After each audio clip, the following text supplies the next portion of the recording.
Assalamu alaikum and welcome back to my channel. Today we are moving from traditional machine learning to a field that completely changes how you handle data privacy. Today we will be talking about federated learning. This new video series will help you understand the science of privacy preserving AI, guiding you step by step from core federated learning concepts and mathematical algorithms to practical implementation. In today's session, we will start with the core problem of centralized machine learning. Then we will move to the concept of federated learning and understand it using a simple example. Moving forward, we will compare the three main machine learning architectures and their specific challenges. And at the end of the lecture, we will discuss about different types of federated learning.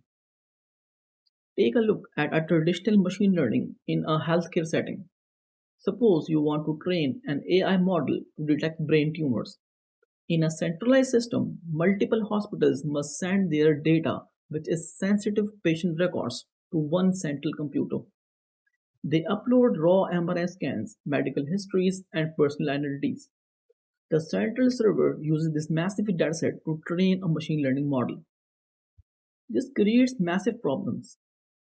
The major problem is privacy concerns. Centralized servers create a single point of failure, increasing the risk of large-scale exposure of sensitive medical information in the event of a security breach. Strict data protection regulations such as HIPAA and GDPR restrict the transfer and sharing of patient data across institutions, organizations, and national borders.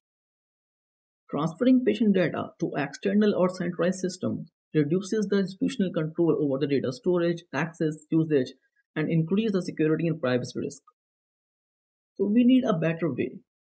We need a system that learns from the data without ever moving the data to a centralized location. So the solution to this problem is federated learning. Federated learning flips the traditional model upside down. Instead of sending your data to the model, you send the model to your data. Let us understand it using a simple example. Consider the predictive keyboard on your smartphone. Your phone downloads a generic AI model from the main server. As you type, the model learns your specific vocabulary locally on your phone. Your private message never leaves your device. Your phone then sends only the updated mathematical weights back to the central server. The server aggregates your weights with the weights from the million of other users. The global models get smarter and better. Your personal data stays completely safe on your own device. So, federated learning is a decentralized machine learning technique where an AI model is trained across multiple separate devices or servers like smartphones, laptops, or hospitals without ever moving or sharing the original data. Let's compare the three main machine learning architectures. The first one is centralized learning. A central server collects all of the data and then trains a model. There are two main challenges. The first one is high latency. The model takes a long time to learn because it must wait for all the users to upload the massive files to that central server. The next challenge is the data privacy.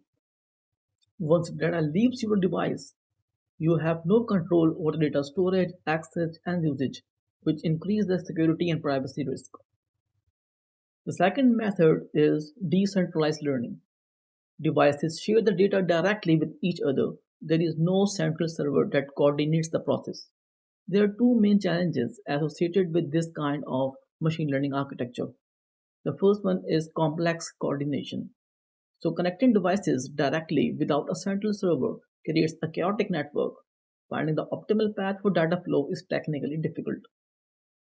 Some devices have stronger processors while others are weak.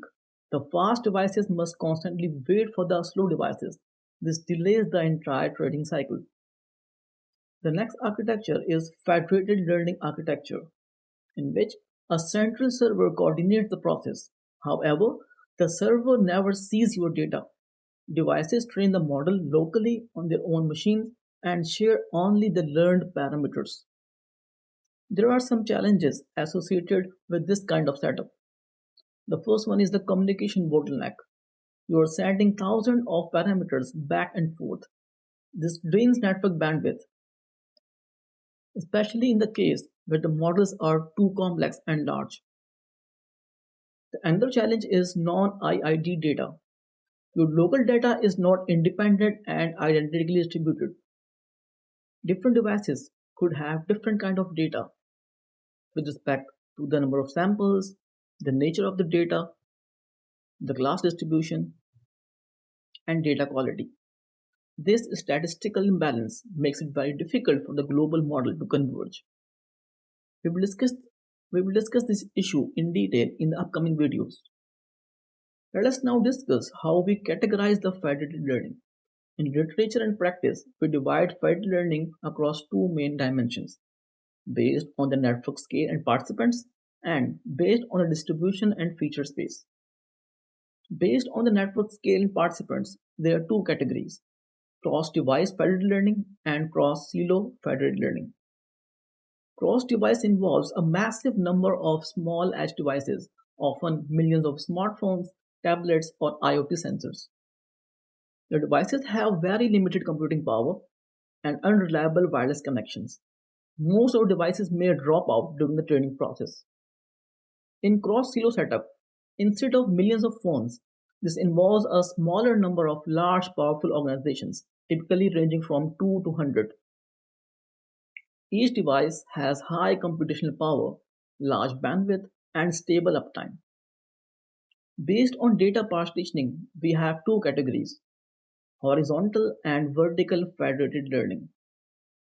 To understand this, think of your dataset as a table, where rows represent the specific user or patient data and columns represent the feature space, which contains the attributes or properties such as age, income, medical history, and so on.